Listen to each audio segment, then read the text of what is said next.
Hi guys, welcome to my channel education file. और आज हम पढ़ने वाले हैं सब्जेक्ट मैटर नॉलेज के बारे में, जो कि है अंडरस्टैंडिंग डिसिप्लिन्स एंड सब्जेक्ट में फर्स्ट चैप्टर में। ठीक है, ये क्वेश्चन इस तरह से आ सकता है कि what is subject matter knowledge, how important is subject matter knowledge for a teacher. या इस तरह से आ सकता है कि define subject matter knowledge, how important is subject matter knowledge for effective teaching. या इस तरह से आ सकता है कि why is it important for teachers to have good subject matter knowledge. तो ये क्वेश्चन इस फॉर्म में आ सकते हैं। चलिए देखते हैं क्या होता है सब्जेक्ट मैटर नॉलेज। तो सब्जेक्ट मैटर नॉलेज क्या होती है? वो नॉलेज जो एक टीचर को अपने सब्जेक्ट के बारे में होनी चाहिए। सपोज कोई बायोलॉजी का टीचर है तो उसे किस सब्जेक्ट में नॉलेज होनी चाहिए? तो उसे सब्जेक्ट मैटर नॉलेज होनी चाहिए उसके सब्जेक्ट में, जो कि उसका सब्जेक्ट है बायो का। ऐसे हिस्ट्री का सब्जेक्ट है तो हिस्ट्री टीचर को अच्छी नॉलेज किस में होनी चाहिए? उसी के फील्ड में होनी चाहिए। ठीक है, हिस्ट्री के बारे में पता होना चाहिए उसे अच्छे से। जितना ज्यादा किसी टीचर को सब्जेक्ट मैटर नॉलेज होगी वो टीचर उतना ही इफेक्टिव होगा। ठीक है, टीचर को क्या क्या पता होना चाहिए? कॉन्सेप्ट्स पता होनी चाहिए टीचर को, फैक्चुअल नॉलेज होनी चाहिए। और एक अच्छे टीचर को क्या है, जिसको सब्जेक्ट मैटर नॉलेज होगी तो उसे उसका फ्यूचर पर्सपेक्टिव भी पता होगा। टीचर बताते हैं ना कि तुम ये फील्ड ले लेना आगे, अगर तुम बायो पढ़ोगे अच्छे से तो तुम डॉक्टर बन सकते हो, आगे चल के साइंटिस्ट बन सकते हो, या हेल्थ केयर से रिलेटेड या जूलॉजी फील्ड में या बॉटनी फील्ड में आप जा सकते हो। ठीक है, तो ये कब बताएगा टीचर? जब उसे अच्छे से पता होगा खुद। किसी टीचर को बहुत अच्छी सब्जेक्ट मैटर नॉलेज होगी तो उसे पढ़ाने का आर्ट भी आएगा। ठीक है, उसे पेडागोजी भी पता होगी कि किस तरह से वो अपने टॉपिक को प्रेजेंटेबल वे में प्रेजेंट करे और बच्चों को समझने में वो चीज आसानी हो। वो अलग अलग मॉडल्स यूज कर सकता है जिससे कि जो उसकी टीचिंग है बहुत इफेक्टिव हो जाए उसके पर्टिकुलर सब्जेक्ट में। ठीक है, किसी टीचर को जब सब्जेक्ट नॉलेज होगी, बहुत अच्छे से सब्जेक्ट मैटर नॉलेज होगी, बहुत डीप सब्जेक्ट मैटर नॉलेज होगी, तो वो टीचर बहुत अच्छा पढ़ाएगा और अपने बच्चों को या स्टूडेंट्स को उतना ही ज्यादा सपोर्ट करेगा। एज पर सुलमेंस 1987 उसने कुछ टाइपोलॉजी दी थी, मॉडल्स दिए थे कि एक टीचर को किस किस फील्ड में उसके सब्जेक्ट से रिलेटेड नॉलेज हो सकती है। तो ये हो सकती है कंटेंट नॉलेज, करिकुलर नॉलेज या pedagogic subject knowledge. Content knowledge में क्या आता है कि टीचर को कंटेंट के बारे में सब कुछ पता हो, मतलब सब्जेक्ट में जो भी है उसे बहुत अच्छे से डीप नॉलेज हो। ठीक है, उसे टेक्स्ट बुक का पता हो, पूरा उसकी रेफरेंस बुक होती है उसके बारे में पता हो कि सभी बुक्स में क्या क्या है, और उसको कंटेंट बिल्कुल टीचर को कंटेंट में बहुत अच्छी नॉलेज हो। ठीक है, करिकुलर क्या है? करिकुलर नॉलेज ये है कि किसी टीचर को स्टूडेंट की एज के अकॉर्डिंग, उसके ग्रेड के अकॉर्डिंग पढ़ाना आता हो। ठीक है, और जो भी करिकुलर एक्टिविटीज है उसके सब्जेक्ट से रिलेटेड, सपोज साइंस की बात करूं मैं, तो साइंस में क्या होगा? करिकुलर एक्टिविटीज क्या हो जाएंगी? प्रैक्टिकल्स कराना। ठीक है, और बच्चों की एज के अकॉर्डिंग उन्हें पढ़ाना। तो ये क्या है? टीचर की करिकुलर नॉलेज है कि वो कोई टॉपिक पढ़ाएगा और उसे पता होगा कि इस बच्चे की एज के अकॉर्डिंग, इस ग्रेड के अकॉर्डिंग कौन कौन से इंपॉर्टेंट स्टेप्स हैं, कौन कौन सी एक्टिविटीज हैं, जिससे कि जो बच्चे की लर्निंग है वो सबसे ज्यादा होगी। ठीक है, पेडागोजिक सब्जेक्ट नॉलेज क्या है? पेडागोजी क्या होता है? मेथड या प्रैक्टिस ऑफ टीचिंग। ठीक है, तो जिसको ये नॉलेज होगी वो क्या होगा? उसे पता होगा कि पर्टिकुलर टॉपिक को किस तरह से प्रेजेंट करना है, उसको ये पता होगा कि कौन से टीचिंग एड्स यूज करने हैं, उसे ये पता होगा कि कंटेंट कौन सा यूज करना है, कैसी लैंग्वेज होनी चाहिए, और किस तरह से मैं सबसे ज्यादा बच्चों को समझा सकता हूँ, कौन से मेथड से। ठीक है, तो ये है अलग अलग सब्जेक्ट नॉलेज। ठीक है, तो इसे कंटेंट नॉलेज हो, करिकुलर नॉलेज हो, पेडागोजिक सब्जेक्ट नॉलेज हो। ठीक है, ये एग्जाम में आप ऐसे कैसे लिखाना चाहे। चलिए, importance of subject knowledge, make learning process easy. बिल्कुल, अगर टीचर को बहुत अच्छे से सब्जेक्ट मैटर नॉलेज होगी, उसे सब कुछ पता होगा। और सब कुछ तो देखो, सबको पता नहीं हो सकता। टीचर भी क्या है? इंडिविजुअल है, ह्यूमन है, जितना भी पढ़ा होता है उतना ही आएगा। और क्या है, एक अच्छे टीचर को हमेशा अप टू डेट रहना चाहिए अपने सब्जेक्ट में। तो इट्स मीन अगर वो अप टू डेट है, उसे डीप नॉलेज है, तो बच्चों की लर्निंग बहुत ईजी हो जाएगी। Help in diagnostic teaching. Diagnostic teaching क्या होती है? डायग्नोज करना। जैसे मरीज की बीमारी का पता लगता है ना, तो डायग्नोस्टिक टीचिंग से क्या है? बच्चों की जो दिक्कतें हैं, बच्चों में जो कमी है, बच्चों में एजुकेशन से रिलेटेड जो प्रॉब्लम है उनकी पढ़ाई में, डायग्नोस्टिक टीचिंग से क्या होता है? उनकी प्रॉब्लम्स का पता लगाया जाता है टीचर्स के द्वारा। ठीक है, और उसको फिर क्या देते हैं? रेमेडी देते हैं, दवाई देते हैं। तो डायग्नोस्टिक टीचिंग कौन अच्छे से करेगा? जिस टीचर को बहुत अच्छी सब्जेक्ट मैटर नॉलेज होगी, क्योंकि वो क्वेश्चनिंग करेगा। डायग्नोस्टिक टीचिंग कब करते हैं? पिछली नॉलेज चेक करने के लिए। और पिछली नॉलेज कैसे चेक करोगे आप? जब आपको खुद नॉलेज होगी। ऐसा तो नहीं होगा कि हिस्ट्री का टीचर बायो पढ़ा देगा या बायो का टीचर हिस्ट्री पढ़ा देगा और वो डायग्नोज कर लेगा। पर्टिकुलर डॉक्टर क्या करता है? पर्टिकुलर बीमारी का इलाज करता है। ठीक है, आई होप ये पॉइंट क्लियर है आपको। Designing task and proper planning. ठीक है, जितनी ज्यादा सब्जेक्ट मैटर नॉलेज होगी उसे पता होगा कि कैसे पढ़ाना है, कैसे टास्क तैयार करना है और लेसन प्लानिंग कैसे करनी है। Present information in best way. बिल्कुल, कोई पर्टिकुलर टॉपिक है तो वो सभी टीचिंग एड्स यूज करेगा, चार्ट्स यूज करेगा, मॉडल्स यूज करेगा, जिससे जो बच्चों की लर्निंग है वो अच्छी हो सके। ठीक है, आस्किंग क्वेश्चंस एंड आंसर, बच्चों से सवाल पूछेगा और उसके जवाब भी देगा और बच्चों को भी एनकरेज करेगा कि वो भी सवाल पूछें और आपस में डिस्कस करें। अच्छी सब्जेक्ट मैटर नॉलेज से क्या होगा, हेल्दी डिस्कशन होगा। वो स्टूडेंट के साथ अच्छे से डिस्कस करेगा, सभी टॉपिक को इन डेप्थ में बताएगा कि कौन सा टॉपिक इससे रिलेटेड है या उसके कंटेंट में क्या क्या चीजें हैं, उसके सब्जेक्ट में क्या क्या चीजें हैं। ठीक है, तो यही नहीं सब्जेक्ट से रिलेटेड नहीं, वो उसे आउटर वर्ल्ड की भी जानकारी देगा कि ये सब्जेक्ट पढ़ने से आपको लाइफ में क्या क्या अपॉर्चुनिटीज मिल सकती है। ठीक है, high quality teaching depends on high subject knowledge. बिल्कुल, हाई क्वालिटी टीचिंग कब होगी, जब आपको बहुत ज्यादा इन डेप्थ नॉलेज होगी आपके सब्जेक्ट में, क्योंकि जितनी ज्यादा नॉलेज होगी आप उतनी ही ज्यादा बच्चों को समझा सकोगे। अगर आपको खुद 50% पता है तो आप बच्चों को क्या बताओगे, 40%, 30%। अगर आपको 70-80% पता है, क्योंकि 100% तो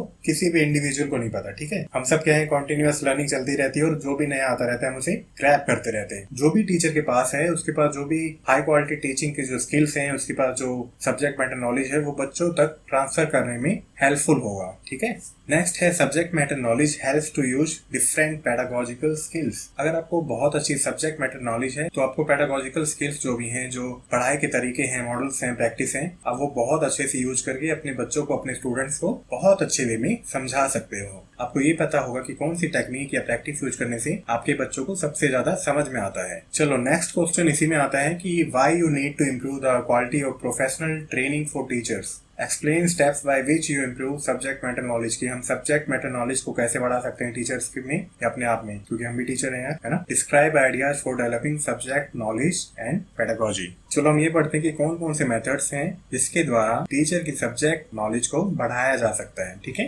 तो जैसे हमें पता है कि इफेक्टिव टीचिंग के लिए डीप सब्जेक्ट मैटर नॉलेज का होना बहुत जरूरी है, और जब ये नॉलेज किसी थ्रेशोल्ड या मिनिमम लेवल से कम हो जाती है तो स्टूडेंट की लर्निंग बहुत हैम्पर हो जाती है। ठीक है, तो इसलिए क्या है, तो टीचर्स के किस लिए एग्जाम होते हैं, यही चेक करने के लिए होते हैं कि उन्हें अपने सब्जेक्ट में प्रॉपर नॉलेज है या नहीं है। अगर नॉलेज नहीं होगी तो उनका सिलेक्शन ही नहीं होगा। तो एक टीचर जिसको अपने सब्जेक्ट में बहुत अच्छी नॉलेज है, उसे पता होगा कि बच्चों को इवेल्युएट कैसे करना है। वो अलग अलग तरीके अपना सकता है बच्चों को इवेल्युएट करने के लिए, उनका मूल्यांकन करने के लिए। वो क्विज करवा सकता है, वो पोस्टर मेकिंग करवा सकता है, वो प्रैक्टिकल्स में देख सकता है कि कौन सा बच्चा अच्छा परफॉर्म कर रहा है, वो राइटिंग स्किल्स चेक कर सकता है, वो एग्जाम ले सकता है, जो कि फॉर्मल मेथड बिल्कुल। तो जिसको अच्छे से नॉलेज होगी उसे पता होगा कि कौन सी टेक्निक से बच्चे को हम सबसे ज्यादा अच्छे से इवेल्युएट कर सकते हैं, और उसे ये भी पता होगा कि कैसे पेडागोजिकल मेथड यूज करें ताकि जो टीचिंग लर्निंग प्रोसेस है वो सबसे अच्छा हो सके। ठीक है, तो चलिए पढ़ते हैं methods. Presentation, seminar, webinar. Presentation सभी को पता है क्या होता है, सेमिनार्स होते रहते हैं पर्टिकुलर टॉपिक्स पे। जैसे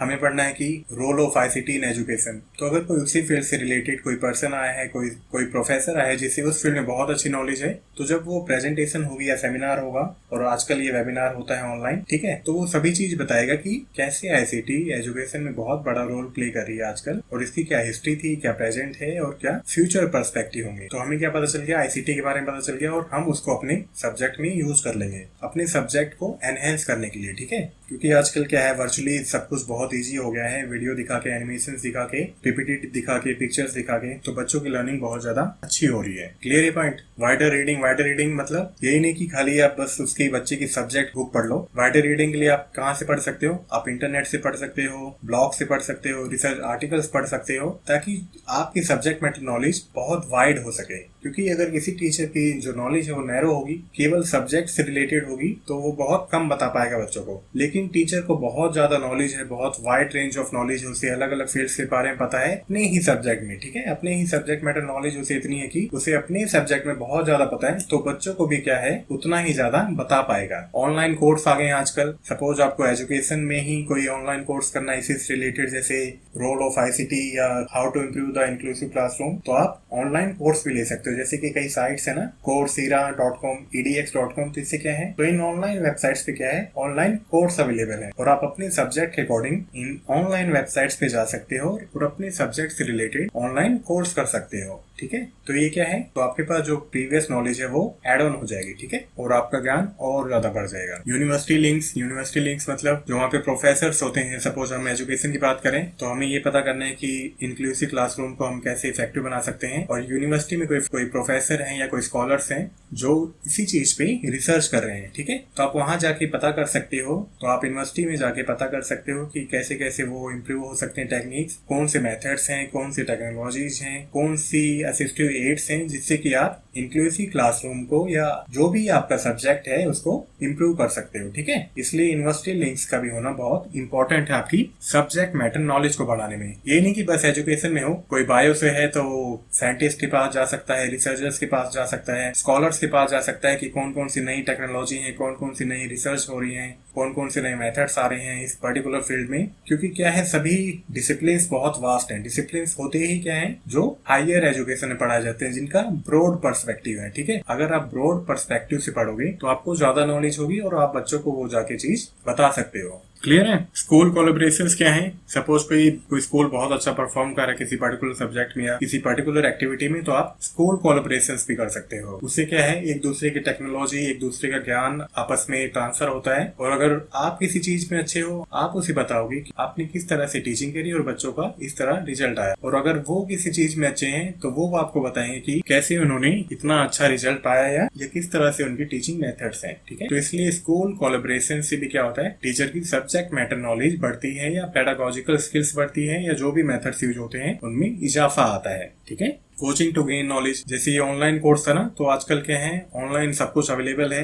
बहुत सारे गाइड्स हैं, मेंटर्स हैं, वो आपको बता सकते हैं कि किस तरह से आप अपने सब्जेक्ट में और अच्छे हो सकते हो, ठीक है। और ऑनलाइन से तो क्या है, आप किसी भी प्रोफेसर से पढ़ सकते हो पूरी दुनिया में, जो कि बहुत अच्छा है। अगर वो ऑनलाइन कोचिंग प्रोवाइड कर रहे हैं, ऑनलाइन बता रहा है आपको, तो आप इसकी मदद भी ले सकते हो अपनी सब्जेक्ट मैटर नॉलेज को बढ़ाने के लिए। नेक्स्ट है सब्जेक्ट स्पेसिफिक एक्सटर्नल प्रोवाइडर्स। तो ये क्या है, आजकल बहुत सारी आपने देखा हो कि बहुत सारी कंटेंट डेवलपमेंट कंपनीज आ गई हैं। तो ये क्या करती हैं, आपके सब्जेक्ट से रिलेटेड कंटेंट प्रोवाइड करती हैं। वो हो सकता है एनिमेशन हो, वीडियो हो या रिटन कोई कंटेंट हो जो कि बहुत ज्यादा हेल्पफुल हो, बहुत ज्यादा इजी वे में लिखा हो, बहुत ज्यादा इंटरेक्टिव हो। इससे क्या है, आपकी बहुत ज्यादा हेल्प हो जाएगी, ठीक है। और इसकी मदद से क्या होगा, आपका जो सब्जेक्ट मैटर नॉलेज है वो बहुत ज्यादा वास्ट हो गया, वाइड हो गया, ठीक है। तो आपको बहुत ज्यादा हेल्प होगी अपने बच्चों को पढ़ाने में और टीचिंग लर्निंग प्रोसेस को ईजी बनाने में। आजकल क्या है, पर्टिकुलर सब्जेक्ट्स के लिए कंटेंट डेवलपर्स हैं, प्राइवेट कंपनीज हैं, वो स्कूल से टाई अप कर लेती हैं और उनका यही मोटो रहता है कि वो स्कूल्स को या टीचर्स को कंटेंट बना के देंगी और जो इसका खर्चा होता है वो ऑलरेडी फीस से काट लिया जाता है। इससे क्या है, बच्चों को बहुत अच्छा एनवायरनमेंट मिलता है,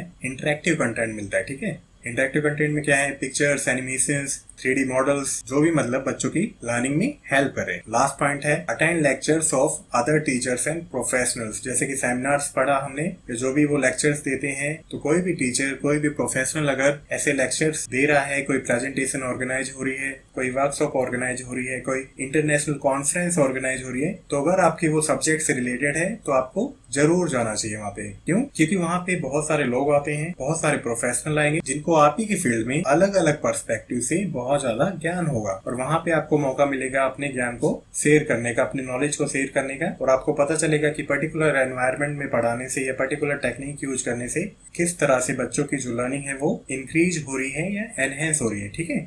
और उन मेथड्स को आप अपनी टीचिंग में अप्लाई कर सकते हो। क्लियर ये पॉइंट? तो ये सभी पॉइंट्स आप लिख सकते हो, इनमें बस थोड़ा थोड़ा लिख देना, इतने मुश्किल नहीं है। सेमिनार के बारे में लिख सकते हो, आप वाइडर रीडिंग के बारे में लिख सकते हो, ऑनलाइन कोर्स हैं बहुत सारे, जो मैंने वेबसाइट्स बताई आप उनके बारे में लिख सकते हो, EDX एंड कोर्सेरा, ठीक है। ये 2 वेबसाइट्स हैं जो ऑनलाइन कोर्स अवेलेबल कराती हैं। और भी वेबसाइट्स हैं पर ये क्या है, फ्री में अवेलेबल कराती हैं, तो आप इसके बारे में लिख सकते हो। यूनिवर्सिटीज लिंक के बारे में लिख सकते हो, स्कूल कोलैबोरेशंस के बारे में लिख सकते हो, कोचिंग, बहुत सारे प्रोफेसर हैं जो कि ऑनलाइन कोचिंग देते हैं, आपके ही सब्जेक्ट में देते हैं, ठीक है। जैसे एक वेबसाइट है ई ज्ञान कोर्स, तो उसमें क्या बहुत सारे प्रोफेसर्स हैं जो कि ऑनलाइन कोचिंग देते हैं, ऑनलाइन कोर्स देते हैं, ठीक है। तो आप इससे क्या है, अपनी सब्जेक्ट मैटर नॉलेज को इंक्रीज कर सकते हो। एक्सटर्नल प्रोवाइडर कंटेंट डेवलपर हैं जो कि आपको बना बनाए कंटेंट देंगे और आपकी सब्जेक्ट मैटर नॉलेज को इंक्रीज करने में आपको टीचिंग एड्स प्रोवाइड करेंगे, ठीक है, जो आपको अच्छी टीचिंग करने में हेल्प करेगी। लास्ट पॉइंट है attend lectures of other teachers and professionals. तो ये भी क्या है, बहुत इंपॉर्टेंट है और इसके बारे में लिख सकते हो आप, कोई मुश्किल नहीं है, ठीक है। तो इस वीडियो में इतना ही था।